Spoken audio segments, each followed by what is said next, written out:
Black Magic Sorcerer here with another video, and basically what I'm going to do is just do a quick demonstration of the two different ways that I would use these sigil cards. So for those of you who are just tuning in, me and my mentor have been experimenting with a divination system using the Order of Nine Angles, Tree of Word, Dark Gods. So this is kind of cool. Now, the download I got from Satanis was basically this. Satanis. So you have your cards, you mix them thoroughly. Draw 3 cards.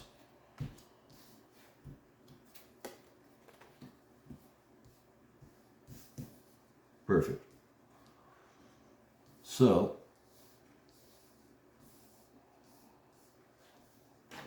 you got your 3 cards. We have Karasamsu, Satanis, and Shigara. So what I would start doing, and I've experimented with this so far, it's like each one 3 times, chanting from low pitch to high pitch, but all in a row. So it would be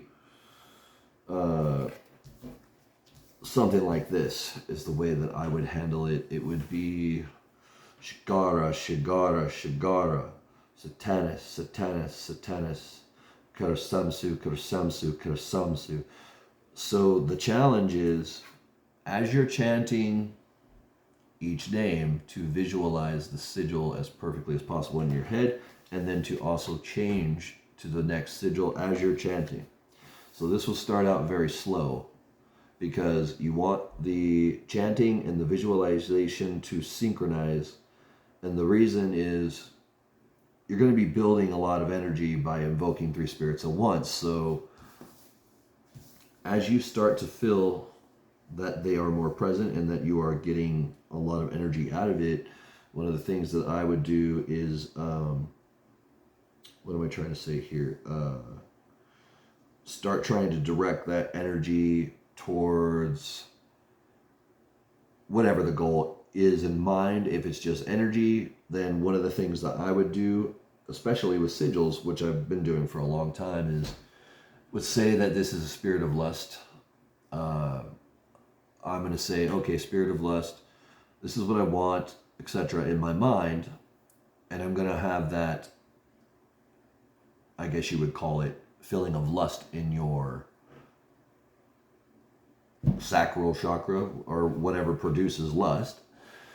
And then what you're going to do is you're just basically going to start with the top chakra and then work your way down from chakra to chakra. So from crown, I'm going to picture this sigil on the crown or over the crown chakra of whoever the victim is. Let's say I'm cursing them, putting something on them, hypnotizing them, trying to get money, whatever your goal is.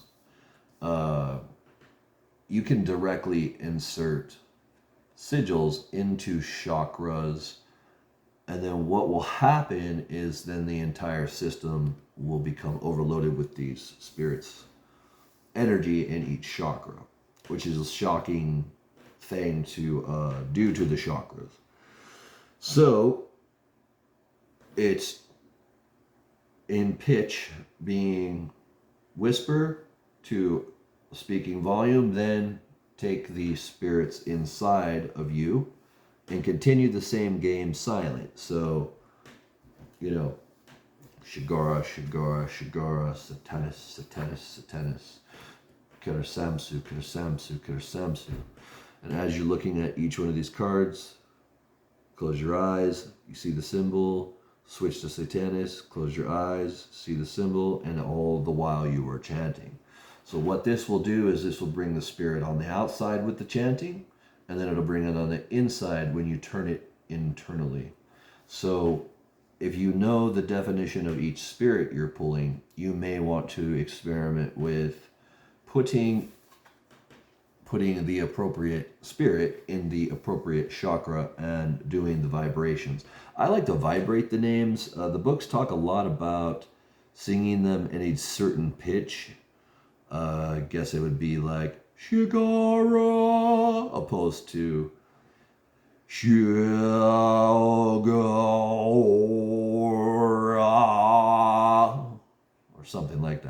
intoning the word. I like the basic chanting because it gets the point across and it's a little more rhythmic, and I feel like because I have that, what's the word for it, shaman type mentality when it comes to music and magic, combining the chanting with maybe even a little drum you play or some sort of chime or something with it to help get you into the trance. And that's really what we were after when this all came up, was what can we do that can give you a very powerful burst of energy that will then allow you to have enough energy to proceed into or further into the tree. So your experiences should be more energetic. They should be more vibrant. The paths should be a lot easier, I would think, if you're constantly making sure that your chakras are somehow aligned with these sigils. Now, I don't even know if it's possible or even a smart thing to do, but if you could put a different spirit into each chakra based on whatever the spirit specialty is, and then in conglomeration with the chakras, put the spirit of lust into the lust chakra, put the spirit of speaking and voice into the voice chakra, the throat chakra. So there's a lot you could do, and basically that's method one. So method one has been covered thoroughly. Method two is even more simple.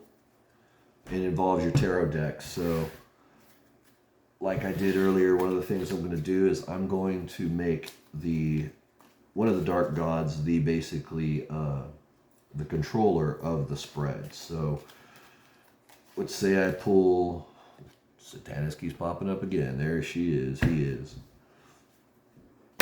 Satanus is now in control of this operation. What's my question?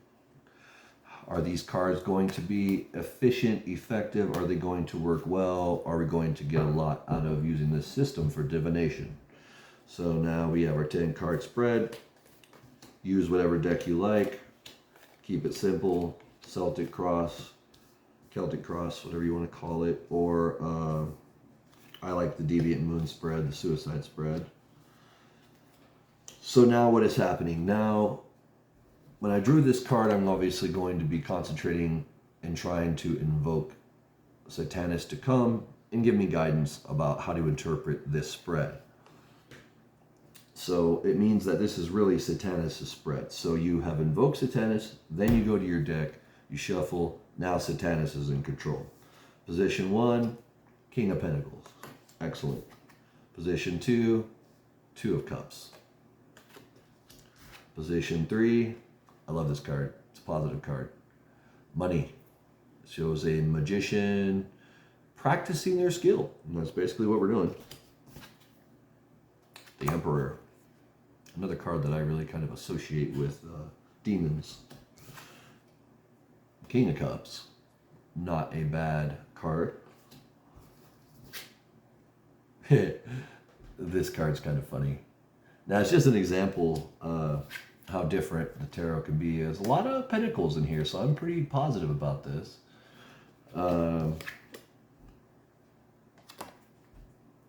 This is a card of rest. And then this, Three of Wands. Next to our final answer, which is Temperance. Now that's really interesting because basically what it's saying is use the divination, use the tool, and use it, don't abuse it. Try to use your instinct and your spiritual knowledge to help you navigate this system. So it's all about balance and making sure that you don't delude yourself or others, but you keep it honest. And as we're doing this, what am I getting? I'm getting the Temperance telling me you know, with temperance to me, it comes across as your core spirituality. And I think that's really what this angelic figure is representing. It's, you know, it's as if she is pouring an eternal liquid into an eternal bowl. She's angelic. She's standing with her feet on top of some sort of source of water. So when you temper something, like for example, if you temper fire with water, it means basically keep it balanced.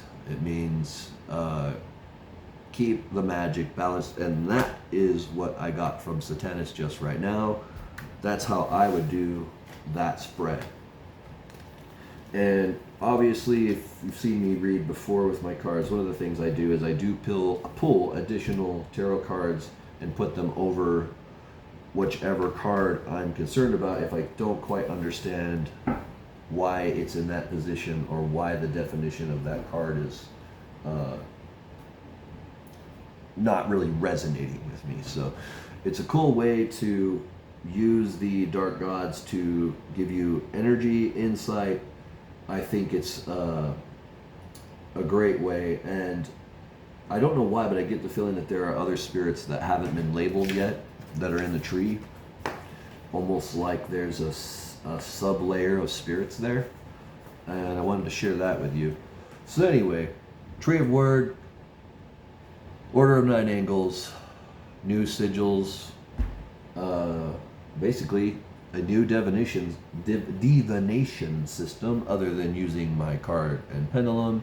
It's nice to incorporate something where you work directly with the spirits in a very practical way, because we live very complicated and very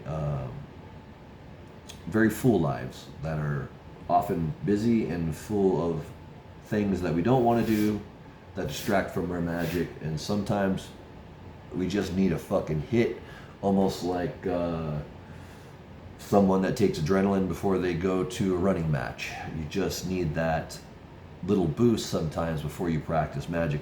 Now, I may do this ritual and then go into my ritual room and perform a ritual after having gained that boost of energy, and then use that energy instead of just for energy, like to get you up and moving, but use it towards a goal. So anyway, that was my thinking on it. Dark blessing. Love you guys. Thanks for the subscription.